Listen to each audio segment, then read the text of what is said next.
noget fra en krabbe. Jo, se nu her. Her var det. Pænt goddag, jeg hedder Gustav, og jeg er naturformidler.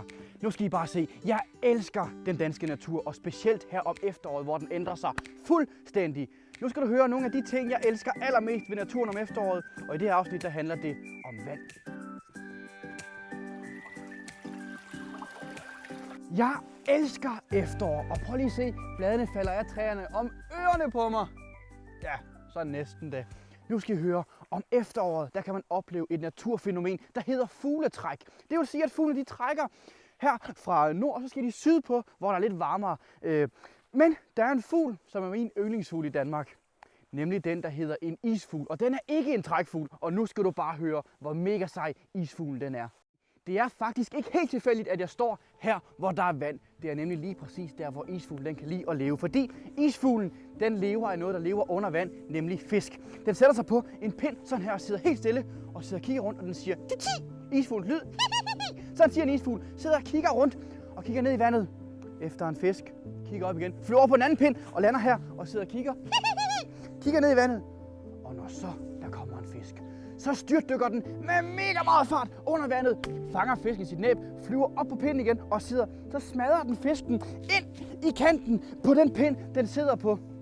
Stopper det her? Nej, det gør den ikke, fordi isfuglen, den sluger fisken i en mundfuld. Stopper det her? Nej, det gør det ikke, fordi de her fiskeben, der er inde i fisken, dem tager den og gylper op igen. Stopper det her? Nej, fordi isfuglen, den bygger faktisk sin rede i de her fiskeben. Det er mega sejt.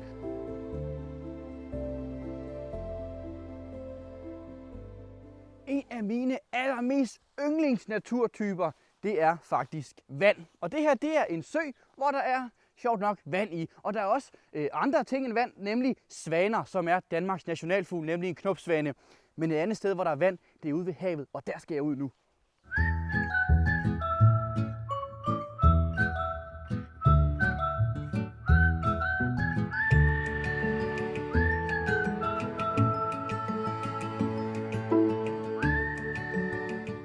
Nu er vi på den store hvide sandstrand, og normalt så vil jeg forberede mig og lige kigge, hvad der er, så jeg har noget at fortælle om. Men her, der ved jeg, det er simpelthen havets skjulte skatte, der er skyllet op på stranden, som vi skal tilbage og kigge på nu. Lad os lige prøve at se, hvad der er. Lad os lige prøve at se. Man kan altid gå og kigge, og prøv at se her, der er en milliard ting. Lad os lige prøve at se. Det her, det er jo muslingeskaller, som er skyllet op. Og prøv at se, bare den her, den skiller sig ud. Prøv lige at se. Det her, den er opkaldt efter en fugl, som hedder en pelikan. Det her, det er en pelikanfodssnegl. Grunden til at fortælle jer de her ting, det er fordi, at alle kan finde ting på stranden. Men det er ikke altid, man ved, hvad præcis det hedder. Prøv lige at se den her. Det her, det er jo ikke bare en muslingeskal. Det her, det er en konkylie. Hvorfor hedder det det? Jo, det er fordi, at det er faktisk fra en snegl, som hedder en konksnegl. Derfor hedder det her en konkylie, fordi der er både en konksnegl herinde i. Der er uendelige historier. Prøv, tag bare den her. Det her, det er en blåmusling. Og blåmusling, det er faktisk et fødegrundlag til rigtig mange dyr i havet. For eksempel krabber og søstjerner. Måske vi kan finde en krabbeskal også. En krabbeklo kunne man finde her. Nu skal man bare åbne øjnene. Se nu her. Den er opkaldt efter et køkkenredskab. Den her hedder nemlig en knivmusling. Prøv at se, den ligner sådan en spids kniv. Der må der være noget fra en krabbe. Det kan da ikke passe. Der skal være noget fra en krabbe. Jo, se nu her. Her var det.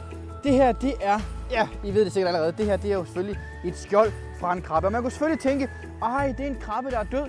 Men det er det faktisk ikke. Det her, det er en krabbe, der bare har smidt sit skelet, fordi krabber, de har det, der hedder exoskelet. Ligesom insekter. Det er sådan, at os mennesker, vi har vores skelet inde i kroppen. Krabber og insekter, de har deres skelet uden for kroppen, så derfor er de helt bløde indeni. Og det, der så sker, det er, at deres krop, den vokser, men skelettet vokser ikke med. Derfor skal den smide skelettet, så den kravler nærmest ud af sit skelet, og så kommer der et ny skal rundt om. Det er sindssygt smart. Og grunden til, at den har den her hårde skal, det er selvfølgelig for, at den er svær at spise for måger og sådan noget, men de kan godt spise den alligevel. Lad os prøve at se. Jo, her, der ligger der faktisk en krabbeklo. Man kan sige, det er et slags puslespil. Tag ud og se, om I kan samle en hel krabbe. Det var en lille challenge for mig, ja. Det er simpelthen mega fedt. Der er simpelthen så mange. Og I ser nu herovre også. Her, der er der simpelthen en fjer. Og denne her, prøv lige at se. Denne her fjer, det er fra en måge. Og ikke bare en måge, det er fra den måge, der hedder en svartbag. Den største måge i hele Europa. Og prøv lige at kigge ud over havet her. Det er simpelthen måger. Og mange ting om måger, det er dem, der larmer og så træls at høre på. Men måger, det er virkelig seje fugle. Jeg elsker måger, jeg elsker stranden, jeg elsker hele naturen. Woohoo!